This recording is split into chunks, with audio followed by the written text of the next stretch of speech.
Welcome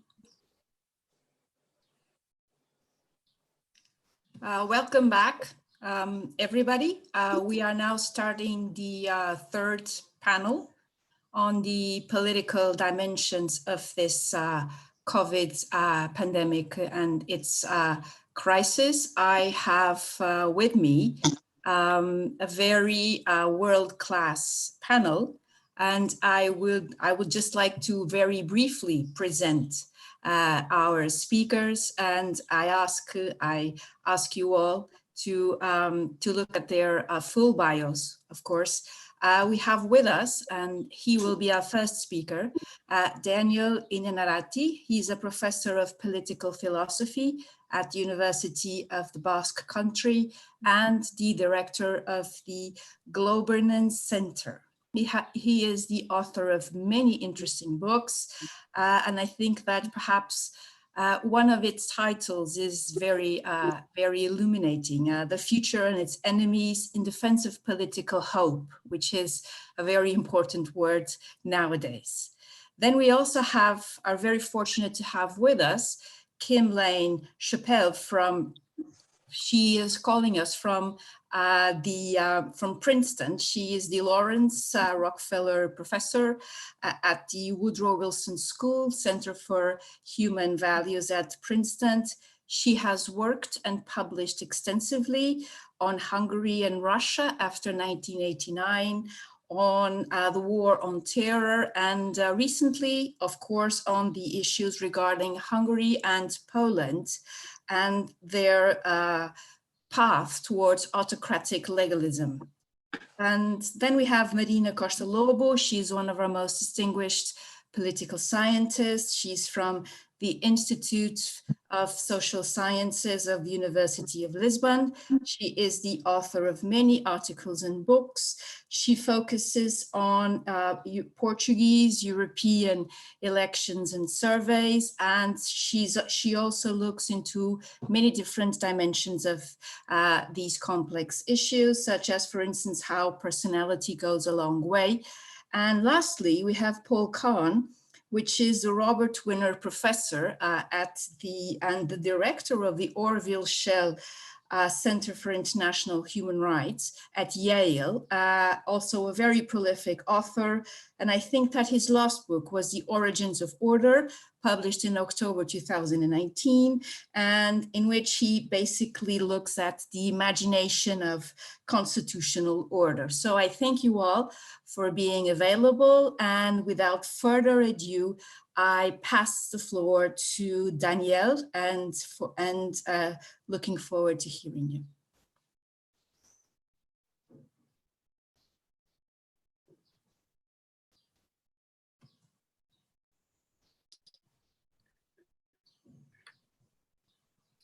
Hi, everybody. Can you hear me right now? Yes. Raquel, can you hear me? Yes, yes. Okay, we say that this health crisis will test many things, and that some of them will never be the same again, among which could be democracy. The debates that have taken place over the last few weeks have confronted us with at least three problems that are particularly recurrent for democracy: that of the exception, that of effectiveness, and that of social change.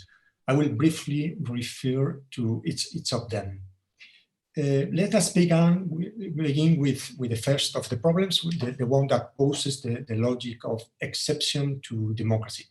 This issue has long been the favorite subject of the Italian philosopher Giorgio Agamben, who has now gone so far as to speak of the invention of an epidemic as an excuse for establishing a state of emergency, contradicting the evidence that if a state of emergency is now proclaimed, it was because there was none before.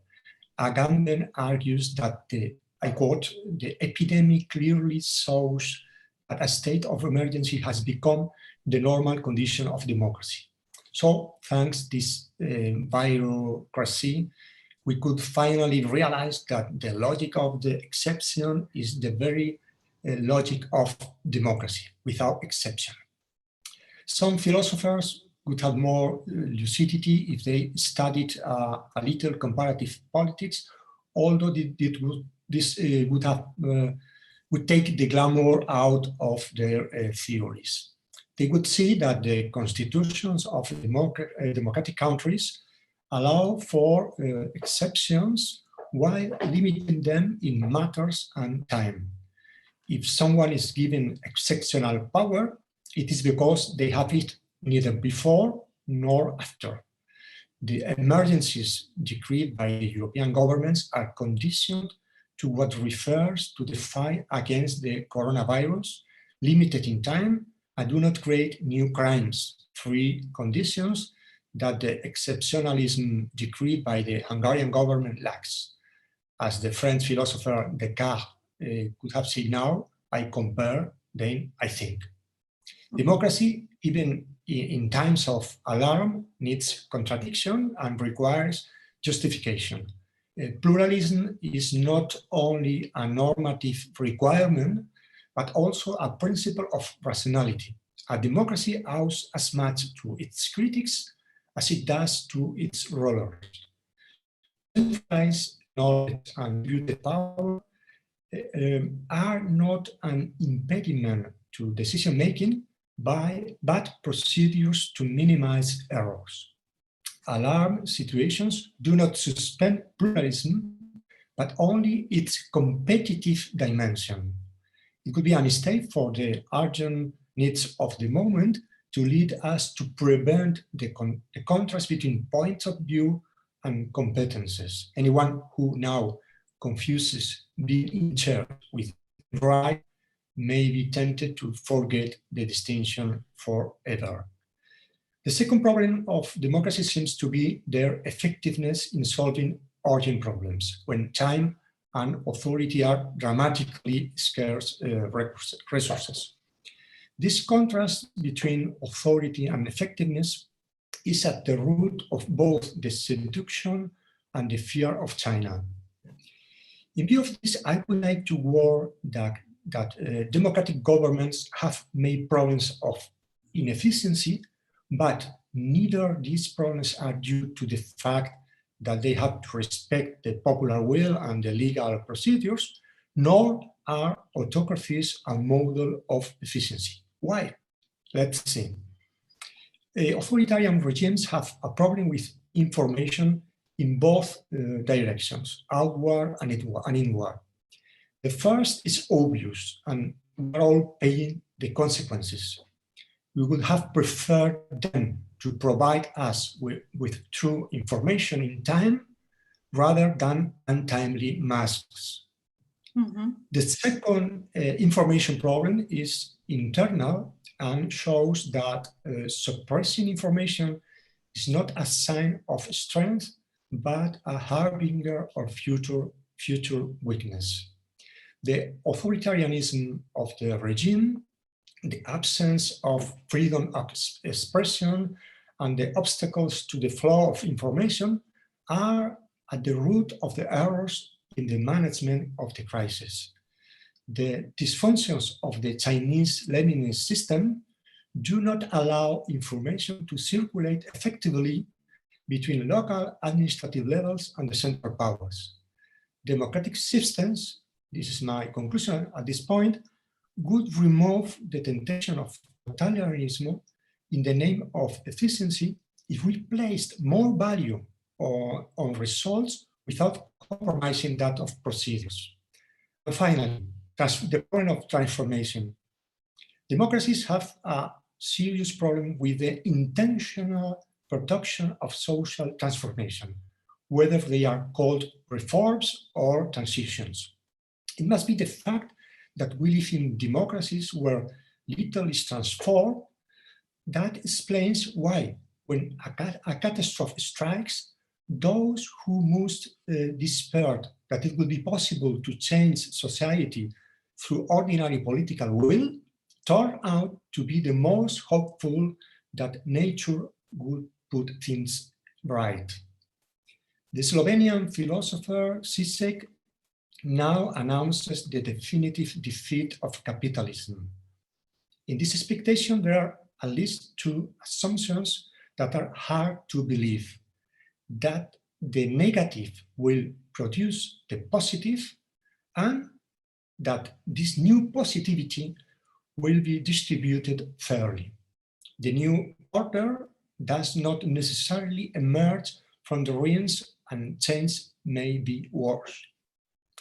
Our social and political reality has very little to do with the kind of alterations of another era, that of classical revolutions, implosions of regimes, the collapse of civilizations, or coup d'etat. Liberal democracies are the political spaces in which the expectations of change are balanced, sometimes badly balanced, by the resistance to change, and where this will to transform is channeled in incrementalist way. There is no natural event that will spare us the work of transformation. This is not an argument against change, because there is nothing less transformative than nostalgia for the completely other. If slow democratic learning has taught us anything, it is that we should not exempt ourselves from the guarantees and limitations that democracy has imposed itself to prevent changes that could be worse.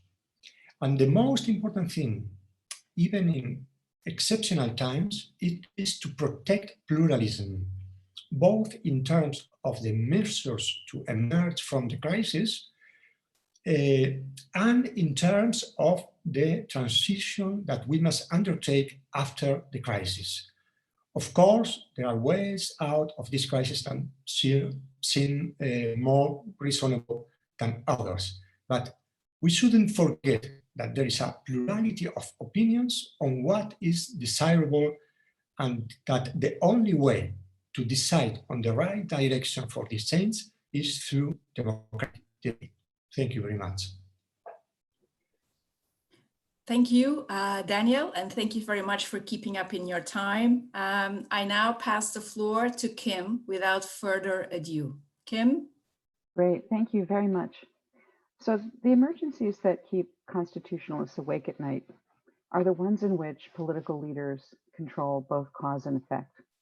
Think of the Reichstag fire, the self-generated terrorist attack, the sudden discovery of a trumped-up conspiracy to kill the leader that results in the convenient roundup of the political opposition. The state unleashes its fury on those who attacked it, but it turns out that those who plotted the attack are none other than those who benefited from the fury. These are the kinds of emergencies that kill constitutions. And then we worry about the overreaction to a real problem that could have been addressed with fewer threats to constitutional government. So after 9/11, the US and many of its allies used real or apparent emergency powers to employ preventive detention, military tribunals, widespread surveillance, ramped up government secrecy, and even in the case of the US, torture in the name of self-defense.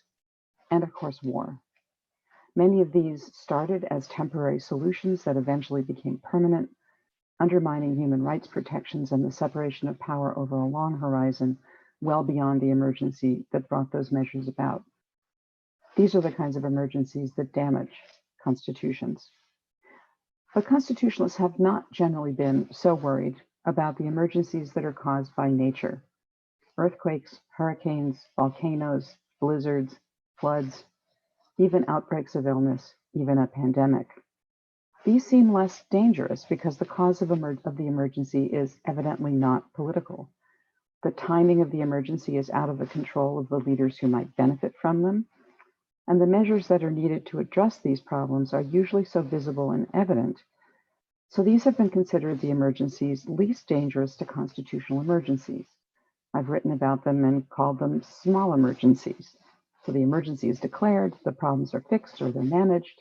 The emergency is clearly over when it's over and everything goes back to normal. But here we are in the middle of a pandemic, And I think what we're seeing now is the use of this so-called natural emergency, something where the timing is not organized by political officials, to see two different kinds of constitutional abuse. And I just want to speak very concretely today about Hungary and the United States. So in Hungary, as Daniel already mentioned, a week ago today, the Hungarian parliament passed by a 2/3 majority a law that gave unlimited decree powers to Viktor Orban, the prime minister who has been steadily consolidating power over the last 10 years. The cause was, of course, the pandemic. And the idea was that the prime minister needs unlimited room for maneuver. What was unusual about this law in the context of the usual kinds of natural disaster laws is that, in fact, the decree power is not limited in subject matter, and it's not limited in time. In fact, one of the first executive orders that Orban issued under the emergency was an order that makes secret in perpetuity all of the financial arrangements in the Belgrade to Budapest train line that is being funded from the Belt and Road Initiative from China. Nothing to do with the pandemic. So this pandemic has provided an excuse for Orban to basically grab the last remaining powers that he didn't control. Just to give you a sense of how extreme these powers are, the Constitution of Hungary requires that the Constitutional Court stay in effect during emergencies. We all thought that was a good thing when the Constitution was passed. And the Constitution, according to this law that the Parliament passed, remains open. Turns out, however, that the only way that most people can get a case to the Constitutional Court to challenge anything that the government is doing is by going through the ordinary courts. And all of the ordinary courts have been closed for the pandemic. So even though the Constitutional Court remains open, the pipeline getting cases to that court has closed. The Constitution had nothing to say about that. The Hungarian Constitution also provides that the Parliament can overrule the emergency at any time. Any decree issued under a state of emergency, according to the Hungarian Constitution, can be in existence for only 15 days before it goes out of effect. And only the Parliament can actually extend any emergency decree beyond that point. Well, in last week's law, what the Parliament did was to give up that power by preemptively endorsing all of the decrees that Orban will pass during the emergency. So the only way now that the Parliament can act to undo Orban's emergency decrees is by passing a law with the same 2/3 majority that brought this law into being, which means that as long as Orban can just hang on to 1/3 of the members of the Parliament, he can effectively keep his decree regime in existence forever. This law, this new emergency law, also now creates a new permanent crime, not temporary crime, but permanent crime in the criminal code, punishable by up to 5 years, that punishes the distribution to a general public of false or distorted facts. And that's up to the public prosecutor, a good loyal friend of the prime minister's, to determine which facts are false or distorted. Already, according to reports I've seen, at least 32 people have been charged with this offense. And what it's done is to dry up sources. Foreign journalists and domestic journalists are discovering that no one will go on the record criticizing anything that the Orban government is doing. And on top of that is another permanent crime, which makes it an offense to get in the way of or obstruct any actions that the government is taking to control this emergency. And that is punishable by a prison term of up to 8 years. So this is really now a state of emergency that has gone well beyond the pandemic. This is a state of emergency that has no substantive or time limits. This has been Orban's final grab for power done under the auspices of pandemic. And so it begins to look like emergencies in this first category that I talked about, where the Constitution is simply killed off by the state of emergency. Now, let me just contrast that very briefly with what's happening in the United States, because in the United States, we have something like the opposite problem. So we obviously have a pandemic. In fact, the death toll peak is expected to happen over the next several weeks. Most of us, but not all of us, have been in lockdown for quite some time.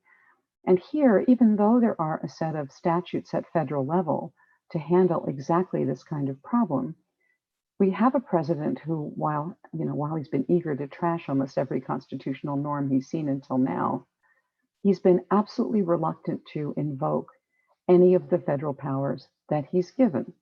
So, for example, the president can set the priorities for the Centers for Disease Control, which handle the pandemic. And for a long time, the White House refused to give any permission to states or to private companies to develop a test to detect whether the virus was present. This was in the hands of the CDC. They botched it. Anyway, we have no testing. And the White House was very slow to come around to giving any additional permission.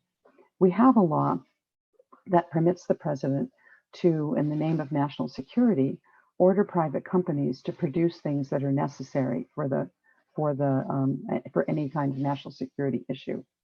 And again, this was only invoked very late last week, really too late to provide the ventilators and the masks that are really necessary for dealing with the crisis. What's very strange about this Defense Production Act, which is what it's called, is that it's invoked absolutely routinely by the Defense Department.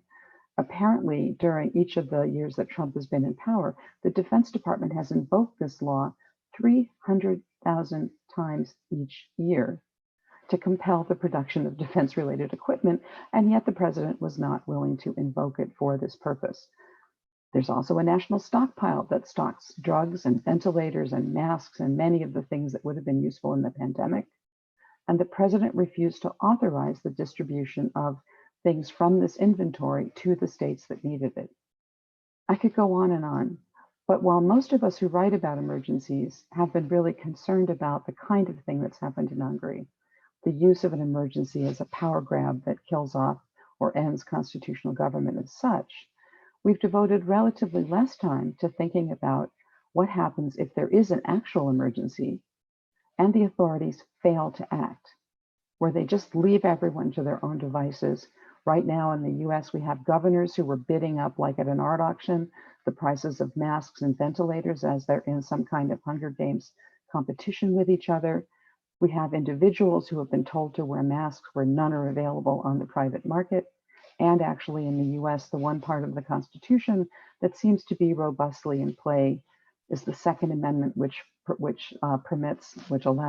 requires non-interference in the right to own guns. The latest gun, even though almost every store is closed except groceries and pharmacies, gun shops have remained open nationwide, and the latest figures show that more than 2 million guns were sold in March.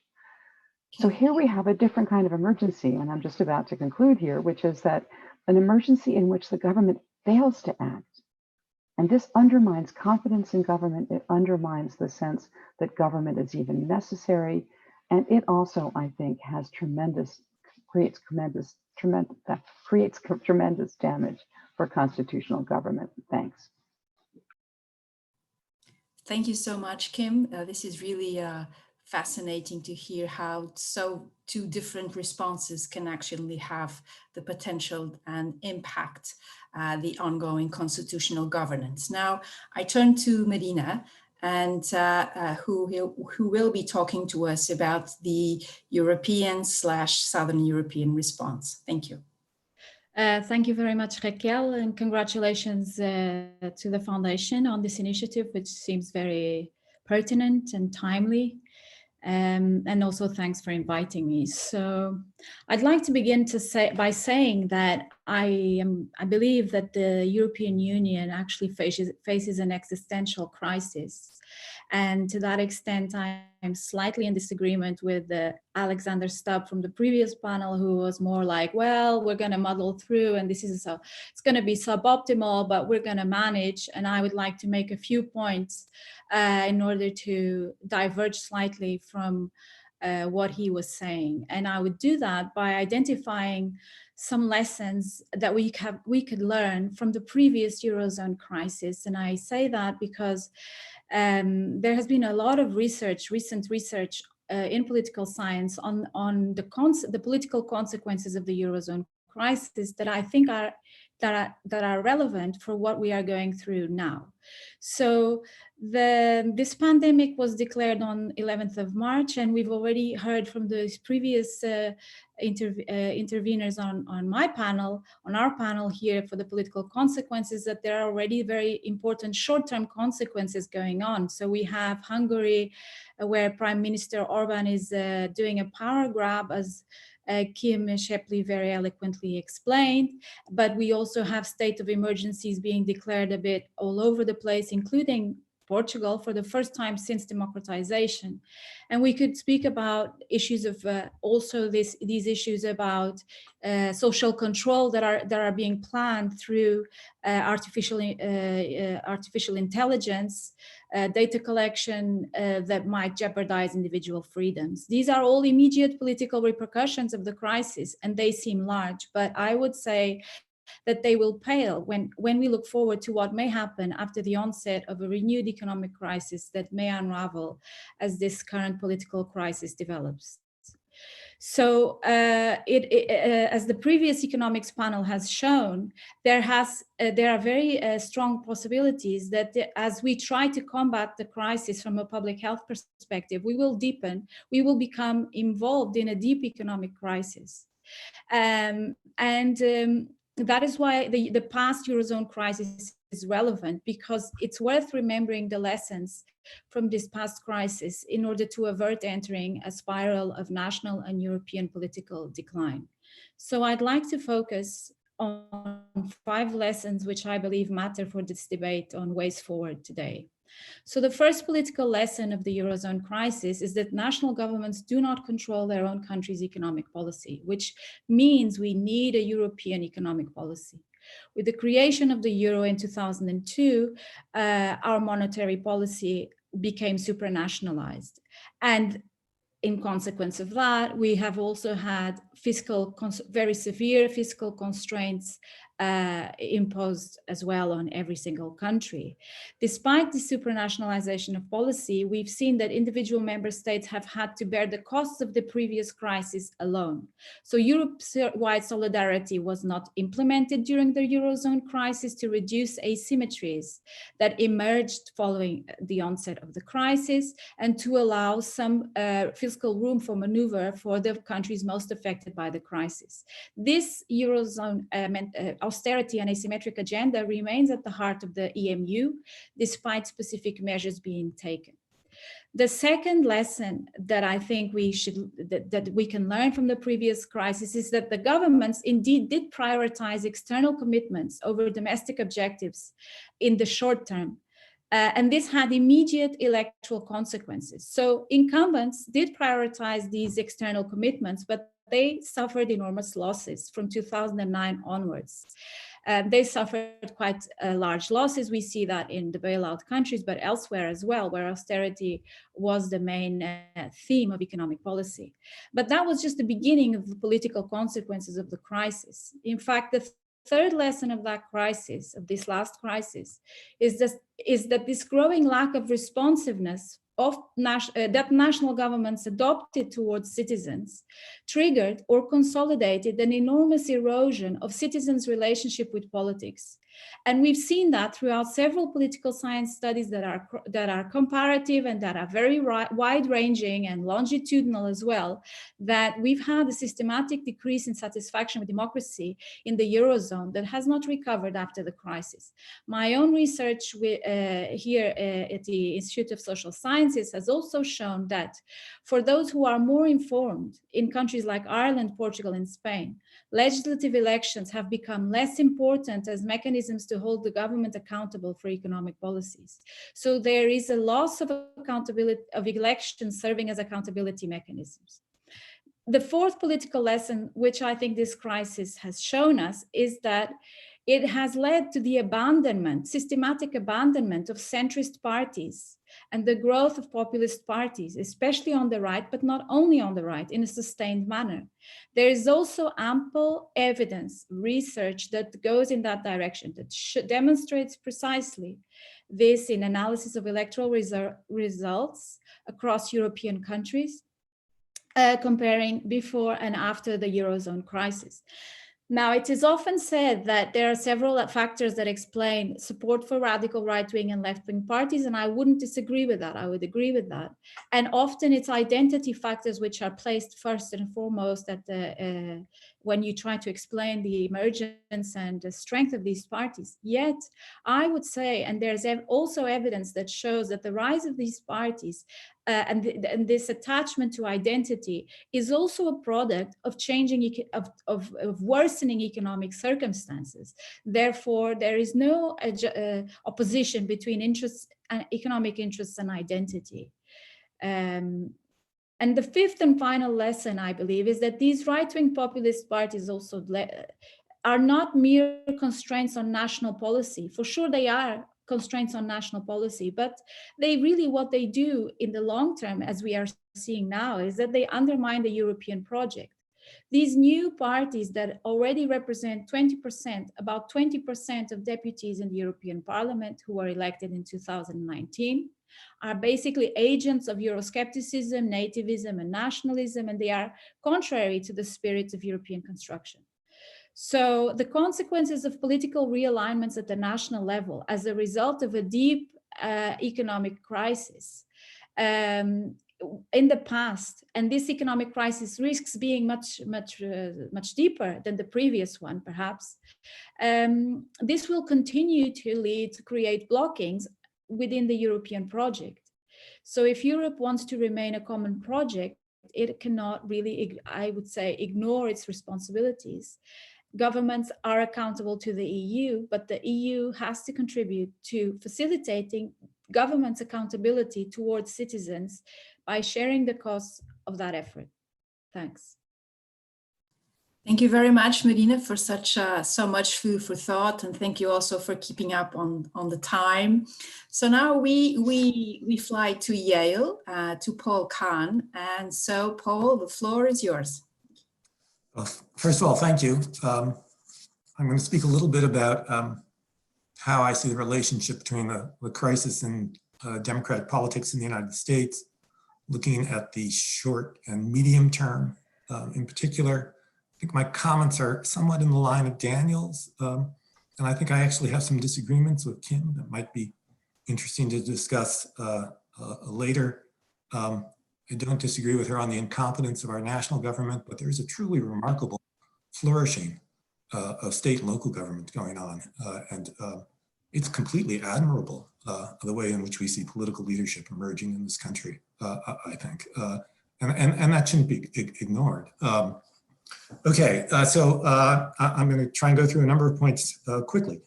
So imagine witnessing the dropping of the bomb on Hiroshima and then being asked to talk about the political consequences of this event. The bomb killed about 160,000 people, which is about the estimate for the number of deaths in the United States. So one has to reach for analogies at this level to have some sense of the scope of the political problems we're shortly to confront. Hiroshima initiated a new era in which politics had to contend with the possible use of weapons of mass destruction. The trauma of Hiroshima could not be forgotten because the threat of those weapons continued for decades, continues today, actually. That threat defined politics for many nations until very recently. I'm thinking of the Cold War. Today, that threat seems less plausible while another is upon us, but it shares some of these characteristics. Like Hiroshima, the pandemic will not be forgotten because it will remain with us as a threat. Maybe not the coronavirus, but now we know the possibility. And the world responded to the global threat of nuclear destruction by hardening the lines of political conflict. And the question for us is whether we've learned anything from that or whether we're going to follow the same pattern once again. The post-pandemic world will present the same paradox of the global and the national that the nuclear threat presented. When the threat is global, we're better off with an international response. The United States is threatened with when healthcare services break down in Wuhan or Madrid or Lisbon even. Investing in the WHO may do more for national security than investing in the military. I'm absolutely sure this is true. It'd be interesting to see what happens. But all of this was true with respect to international efforts at nuclear arms control. Rational people understood immediately in the 1940s that nuclear weapons should be placed under international control. But instead, we got a policy of mutual assured destruction, strong states, weak international institutions. And the same thing, I fear, is likely to happen again. The pandemic is already increasing state competition and consolidating strong leadership. The balance between a global regime and competing nation states will be driven, I believe, by domestic politics. And democracies, and this is what I want to focus on, have a hard time reaching the right balance because the threat is not one of the sort to which democratic politics responds easily. And I'm going to identify 3 reasons for that.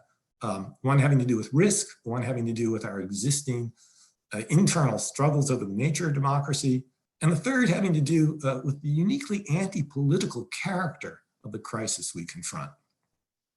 So first, the new national security situation will have to take on and rely upon a science of risk projections, probabilities, statistics. Democratic politics, like markets, however, tends toward irrationality in dealing with risk. Individuals don't like to buy what they may not need, and they don't like to vote or pay taxes for it either. Nor can we expect political parties to organize around competing plans for dealing with the pandemic. There's little partisan benefit in this. No politician can claim credit for preparing for a disaster that fails to appear on his or her watch. And democracies have no means to silence the critic who argues that there are more important things to do with today's resources than to prepare for tomorrow's disaster, especially when that disaster may not appear. To act for the future now, even worse, may only empower one's opposition. Trump's now getting the benefit of Obama's healthcare initiatives. Second, democratic politics was already involved in a deep internal struggle between the populist and liberal branches of our traditions, between a tendency towards executive authoritarianism on the one hand and the rule of law on the other. The pandemic has been so terrible everywhere. There is no easy way to judge whether one form or the other was better prepared to deal with the crisis. Indeed, the categories themselves no longer have much meaning. We have Trump, the authoritarian deregulator, enacting the largest social welfare bill in American history. He's nationalizing industries and the healthcare system while providing universal basic income for everyone. This is remarkable. It's as if he adopted the Democratic platform of Bernie Sanders and Andrew Yang at the same time.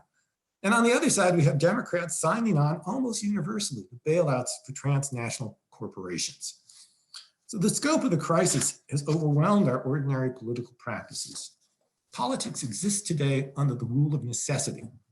This is why the shape of the response is so similar across nations with very different political systems. Everybody's being pushed towards the same sort of response. Now, when all this ends, assuming it does end, there's going to be a frantic scramble for power. And that's likely to renew, on the very same terms, the struggle between the populists and the progressives. The traditional parties are likely to reemerge, for they'll be the only ones organized. They'll have the first mover advantage. They'll have access to the media, to finances, to local organizations, and to political institutions. Each of them will spin the story of how, but for them, the other side would have completely failed to save thousands upon thousands of lives. Little of this will be true, but we should not think the truth is going to return as a virtue to politics. That's not going to happen unless someone closes Fox News. I don't know if everyone has Fox News, but you must have the equivalent. Fox News, or turns off social media. In this battle, participation in international institutions is likely once again to become a deeply contentious, polarized issue, which is what it's been in the United States for generations. Third, and maybe most interesting, at least to me, the pandemic is an anti-political crisis. Sometimes crises do change politics. After World War II, the United States did take up a project of desegregating schools, politics, and workplaces, not completely successfully, but seriously. Individuals cannot be asked to fight and then be treated as second-class citizens. This pandemic, however, is not analogous. Healthcare professionals perform under extraordinary conditions, but most of us have been asked to do nothing at all. Our job is to stay home. At the core of politics, however, is meeting together, getting together. In America, an entire national presidential campaign is on hold. Worse, it's been completely forgotten about. Nobody thinks about Joe Biden and who's Bernie Sanders. The combination of passivity and misinformation suggests that the pandemic will worsen the pathologies from which our democracies have already been suffering. Too many citizens are passive recipients of government services. They approach governance as something done to them. Government looks like a fee-for-service arrangement. You pay your taxes, you get some benefits. Many individuals complain that the benefits are not worth the costs. Politics has moved further and further away from a collective practice of deciding together the direction of our common life. A liberal democracy cannot thrive under these circumstances. Without some actual involvement in the activities of governance, citizens lose touch with real difficulties and issues. They lose the measure of reality that comes from working with people who have different views. Without that, people easily fall prey to conspiracy theories and extreme ideologies. Commitment, participation, and care all go together.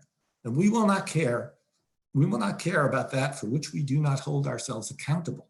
And we will not hold ourselves accountable if we think that government is something others do to us. The pandemic inevitably exacerbates these tendencies. We are not participating in democracy.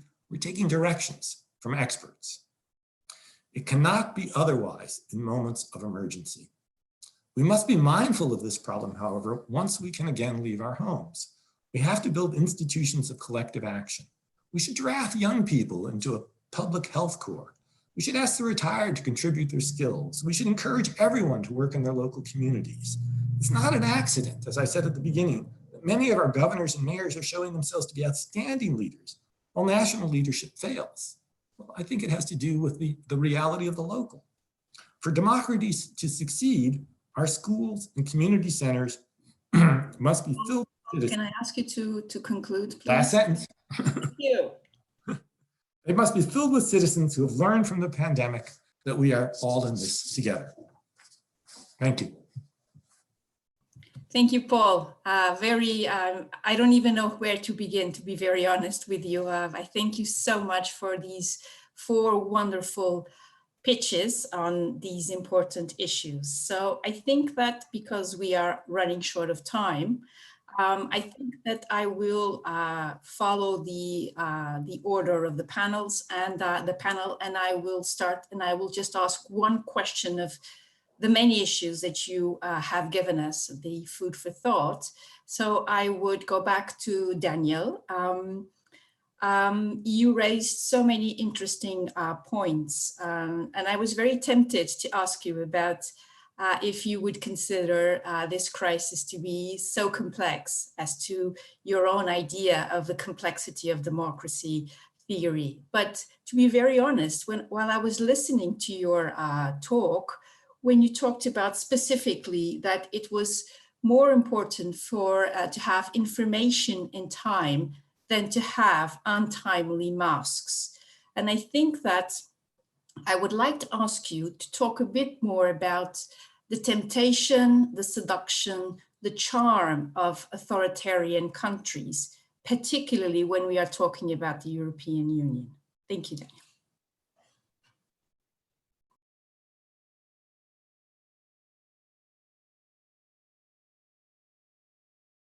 Daniel, I think you have to unmute. Sorry. So far as I see the question, there is at least 3 kinds of problems regarding the crisis. The first one is the identification of the nature of the crisis. The second one is the decision-making inside the crisis, in the middle of the crisis. And finally, what are the lessons we can get out from it? At this point of time, I can only say something about the first question you asked me about the complexity. And why this is also important to explain why the authoritarian response is not adequate, appropriate to this kind of issues. One of my concerns for years has been that we must think in terms of systemic complexity and transform our institutions to govern complex systems under their dynamics, especially when we face chained risks. That is when multiple things can go wrong together. For that, we need information, good information, not only control. At this point, it is clear that the crisis has not been by the Chinese authorities, but also by Trump and other authorities in Europe, has not been approached from this perspective in all its phases. At the beginning of the crisis, many political actors and analysts, I remember especially Trump, but also others, consider it as something similar to the seasonal flu, located in a region of a distant country, and warned us that the only thing we should fear is the overreaction of panic. The number of infections and deaths suggesting something of limited dimensions without, that's the point, without realizing that the numbers barely allow us to calculate the risk in complex systems. These numbers must be understood in the context of an overall system that includes consideration of, for instance, how an epidemic acts on health infrastructures, as well as the reverberation of those impacts. But in the second half of the crisis, so to speak, the expression flattening the curve is an example of systemic thinking. Why? Because the shutdown and distance decreed by authorities is not due to the risk that each one of us individually can run, but serves to prevent massive contagion from collapsing the hospitals. And to identify these kinds of measures and to understand them, it is necessary to think systemically. That's my proposal. Thank you, Daniel. Thank you very much. And now to Kim. Kim, thank you as well for your brilliant 5-minute presentation of such two big issues. But I think that taking into account and taking advantage of your presence here and your expertise, everybody, I mean, we're all looking at Hungary and Poland as well within the European Union. And in your opinion, I know that we academics really do not like doing, looking at the future in terms of what it's really going to happen or not. But as Daniel was pointing out, this is truly so complex and has so many layers. So my question to you, I think it's the inevitable question, is, do you think that in terms of liberal democracy, it is too late for Hungary within the European Union? Thank you. Such a good question. So it's been too late in Hungary for a long time before this last grab for power, because really since the election of 2014, it's been impossible for Hungarians to change their government using peaceful legal means. This is just the last stage of it. And actually what I'm concerned about now is with Poland. Poland has used the opportunity of the pandemic to put before their parliament a new law that changes the election rules. And the proposal is that anyone in a high-risk group, namely those over 60, can vote by mail, but anyone below 60 has to go to the polls and risk the virus. Not surprisingly, PiS, the governing party in Poland, has its strongest support in the people over 60. So they will guarantee, risk-free voting to their supporters and make the opponents go out and risk their lives. So what we're seeing is already other governments that were not good to begin with are using this as an opportunity to entrench their powers. So what can be done? Well, the resource that the EU has for Hungary and Poland has always been that when surveys are done asking, is the EU a good thing or a bad thing, and are you glad your country's in it? The two countries that show the highest level of support for the EU are Hungary and Poland. And if the EU were to take really dramatic steps to indicate that the governments of Hungary and Poland are no longer coloring within the lines of a European democratic state, This is something that I think would really cause the domestic populations in these countries to wake up. And I think the main thing that will do this is cutting funds to both countries. And there's a law pending now before the council. The parliament's already passed it. The commission obviously proposed it, to be able to give the commission the powers to cut and suspend all streams of funds going to countries that no longer observe the rule of law. Thank you so much, Kim, and thank you for such a beautiful background of Princeton as well.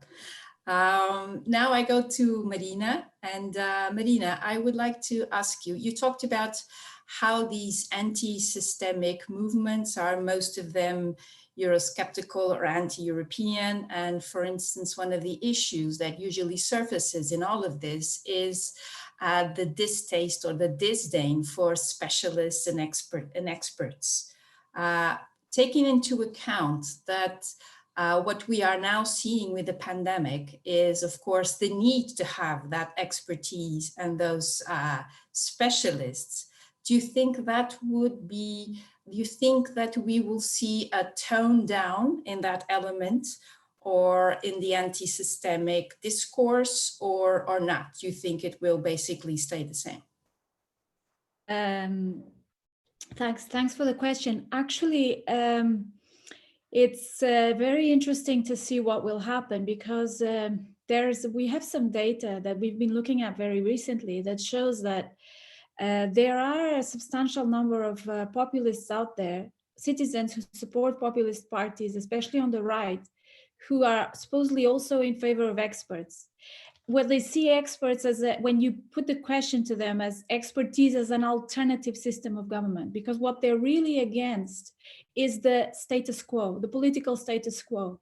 And so any other form of government, putting the question like that, is supposedly preferable to what they see as the political status quo that is not working for them. So in that sense, the idea that populist citizens are completely against experts is something that you see a lot in the media, but it's not something that you get everywhere where you look in terms of the surveys that you do.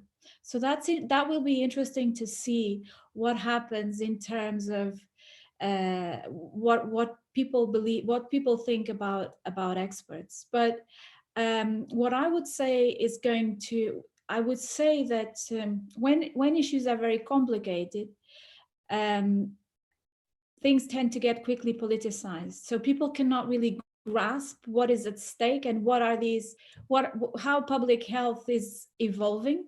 And so they will look to political agents to explain to them whether experts are working for them or working against them, whether they are providing solutions or whether they are part of the problem, especially when things are very complicated.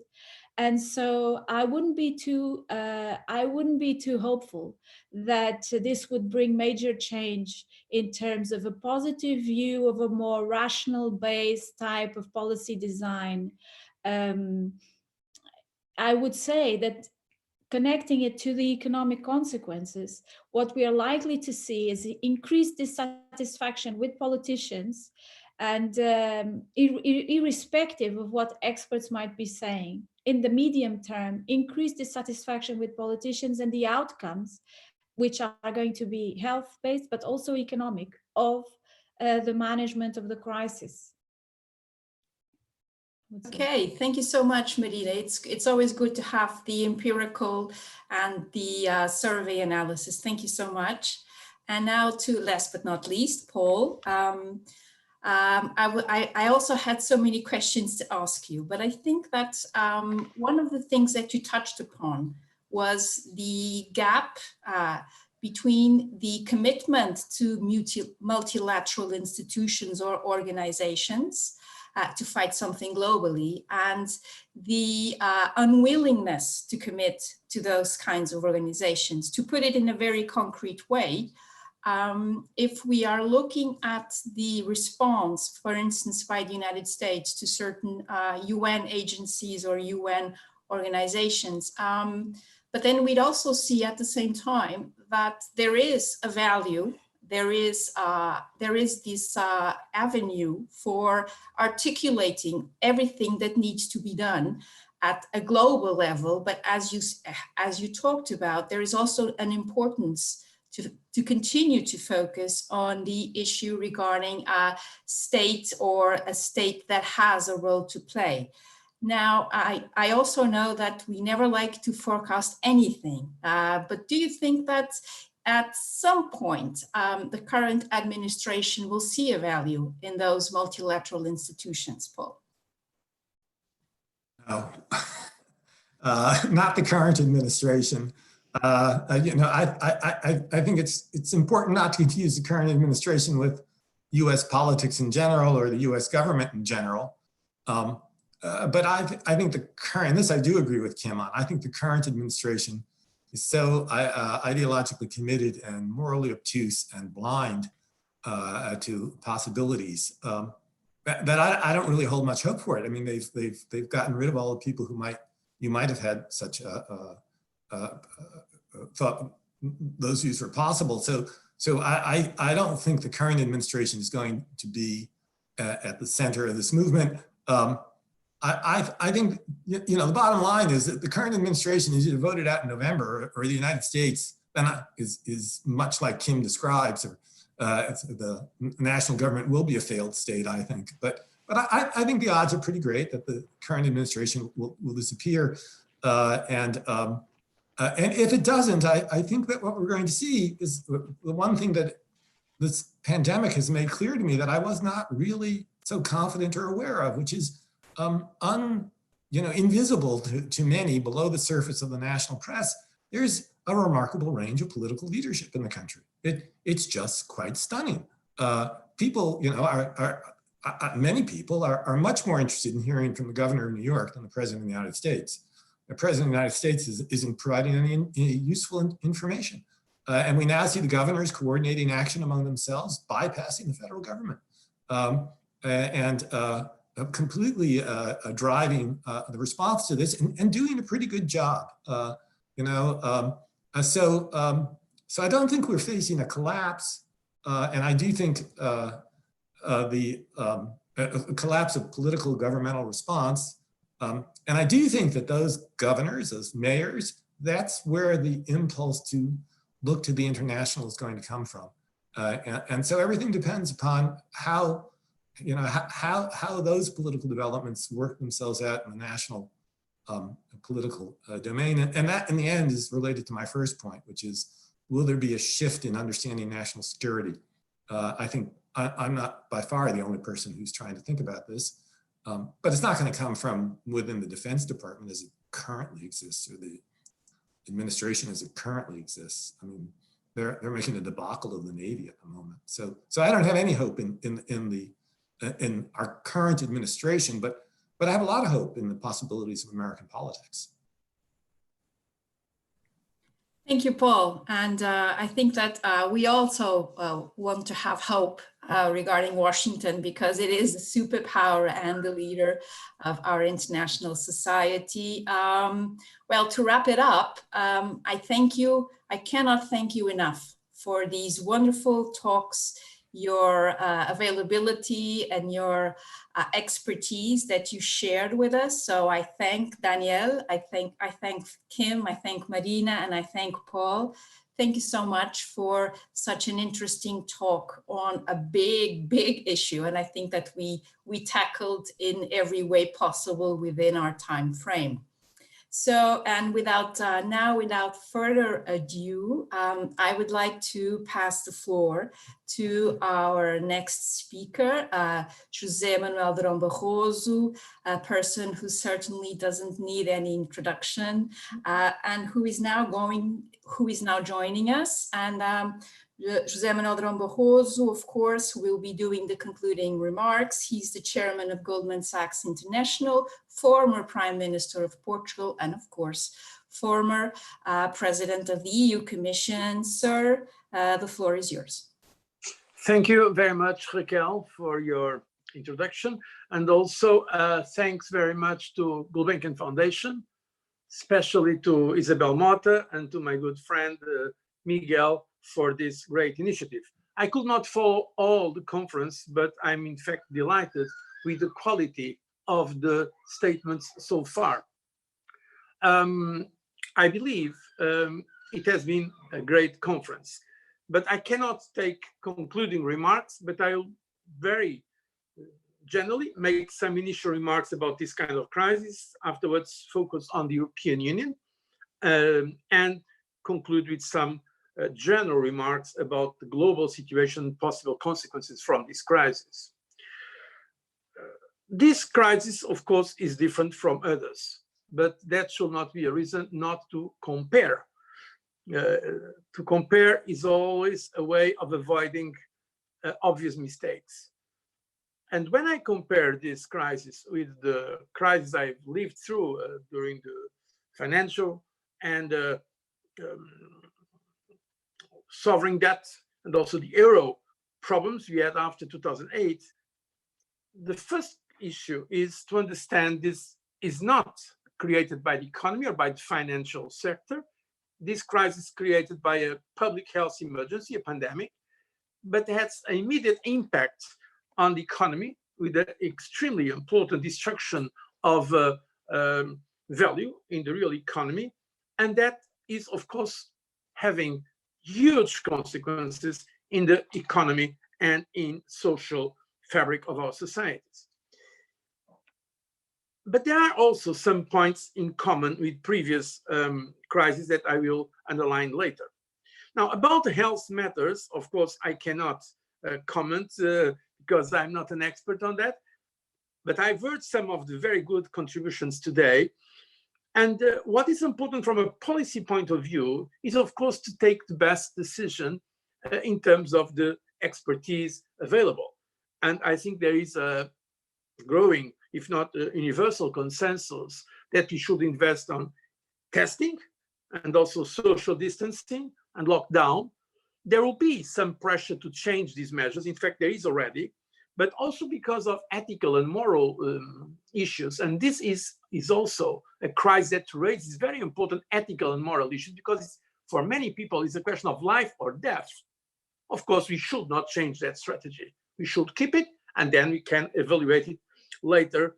But from a political and policy-making point of view, I think we should be persistent and not try to give up to the pressures that will come. There are already, I already hear some voices saying that because of the economic urgency, we should probably give less importance to the health priorities. That will not be the right thing, I think. Now, the economic consequences are going to be extremely important. I believe, according to the best information, economic information I have, that certainly it is going to be much more impactful than the financial and sovereign debt crisis, probably comparable with the crisis of the 30s of the 20th century. And we see already the very impressive debt rise, public debt, but also the unemployment. In 2 weeks in the United States, the rise of unemployment was 10 million people. This is unprecedented, and that's several times what happened in the last times for which we have records. In Europe, the euro area, we expect at least 9% of decrease in the GDP of the European Union, or more precisely of the euro area. Of course, there is a key variable that will determine this, and nobody controls that variable, is how long is this health emergency crisis going to last? This is a critical issue. And of course, we know that countries, governments, central banks are doing what they can to mitigate the economic and social impact of the crisis. But let's be honest, it is not with money, it's not with monetary policy or fiscal policy that are going to kill the virus. It is with health measures and strategies to fight this kind of pandemic. So while those measures are indispensable from an economic and social point of view, the real solution for this crisis, and this is different from the last crisis, is not going to be a financial or an economic solution. It is going to be a public health solution, hopefully a vaccine or even some prophylactic measures. And that's why we have to encourage even more the great work that has been doing in that field. Now, on the European Union side, what I'm going to say, of course, it's debatable. I may be biased. I remain a very committed European. I think the European Union has been reacting in a swifter and stronger manner than before. Some lessons have been learned. It's not only the European Central Bank. The European Central Bank is a European institution. The European Commission also is a European institution. So the European institutions are responding to the crisis. We have to be precise when we speak about the European Union. Some people say the European Union is not reacting. I would say some governments do not let the European Union do what the European Union could and should do. Because if we are not cautious with the language, what happens? With the best intentions, with the best pro-European intentions, we are indeed increasing Euroscepticism and against the European Union. That's what I see. Not only we have the well-known discourse, Europhobe, of those who don't like the European Union. In fact, they would like to see it destroyed. They are criticizing it, but that's, of course, their job. What for me is more difficult to accept is some very good pro-Europeans, for instance, in countries that are very much affected now, including the dramatic situation in Italy and Spain, criticizing the European Union and not being precise about where the problem comes. First of all, the European Union has no competences in the public health, or almost no competence. This is basically a national competence. So if our countries were not prepared to face this crisis, it was certainly not the fault of the European Union. It was a lack of preparation of our national governments and our national administration, not only in the European Union, by the way, globally. That's the reality. Now, what happens now is that European institutions are taking the right decisions, basically. The ECB took unprecedented measures, not only in terms of the amounts committed, but also in terms of their announcement of changing the rules if necessary to provide additional support, the no limits policy. In the last crisis, it took more or less 4 years for the ECB to come to the famous whatever it takes policy. Now it took less than 4 weeks for the ECB to announce the no limits policy. This is impressive. The European Commission, in the field, the Commission has some competence. It is acting. It immediately suspended the Stability and Growth Pact rules, so using the so-called escape clause, allowing governments to go beyond the deficit limits. It announced flexibility in the state aid rules, including the possibility of governments to give direct support to companies that are affected up to 800,000 euros without previous authorization or communication to the European institutions. And it has announced a program, the SURE program, for support to employment that can go up to 100 billion euros.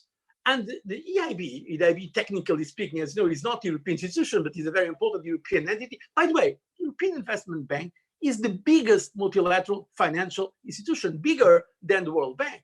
It's announcing and committing very important loans also to the European economy. Now, our governments also have been reacting.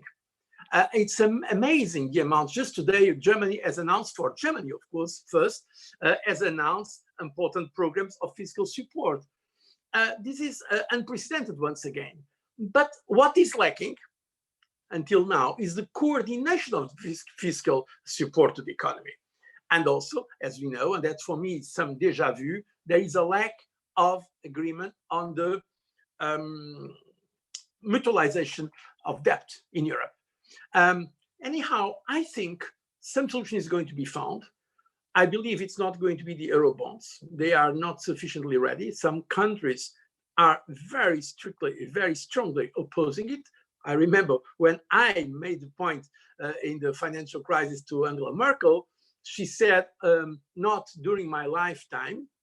That's the reason why the Commission at that time did not put the proposal formally, because we understood that it was a way of polarizing and dividing Europe. So I think at the end there will be some kind of compromise. Let's see what's happening in the Eurogroup meeting tomorrow. But if not, there will be some kind of compromise. And yes, it's going to be, as usual, the European Union muddling through. The European Union by nature is more reactive than proactive. By nature, the European Union is incremental.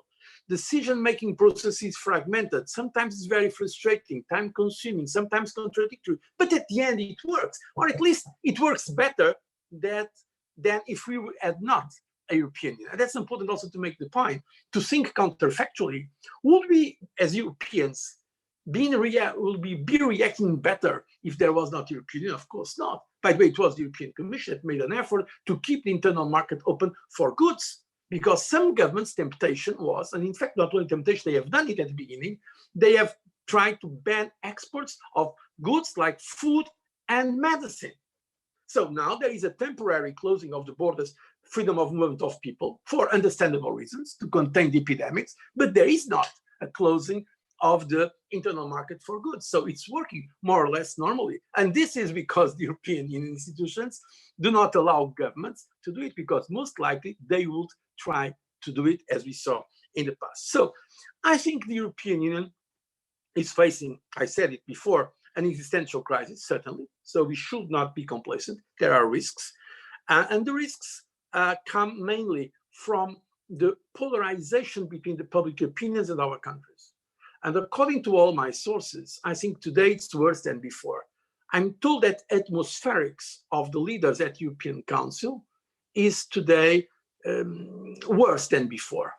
And also this division between North and South is, of course, unhealthy. But besides that, I believe that at the end, there will be, if there is sufficient leadership, there will be a compromise. And this compromise is the way that in the European Union usually we take decisions. It's a second best by definition, is yes, suboptimal, but that's the way it is. We are not a country, and we are not going to be in the, let's say, foreseeable future, one state. But look at other states. Now let's compare with the United States of America. It's still the most important country in the world in terms of economic and geopolitical influence. But the United States, I will not say that they are less divided or less polarized than the European Union is. And there were delays in the decisions. There was an underestimation of the problems of the pandemic. So afterwards, thanks to the very strong system of democracy the United States has, there was impressive decisions, like the decisions taken by the Federal Reserve, but also by the Congress. And so the fiscal stimulus in the United States is extremely important. In fact, I just heard today an expert on those matters telling that it's bigger, financial support to the response is bigger than what the United States have spent during the Second World War already with the monetary correction. So there is a strong response now, but in fact, most likely the epicenter of the crisis is now going, if it's not already there, to the United States and not to Europe.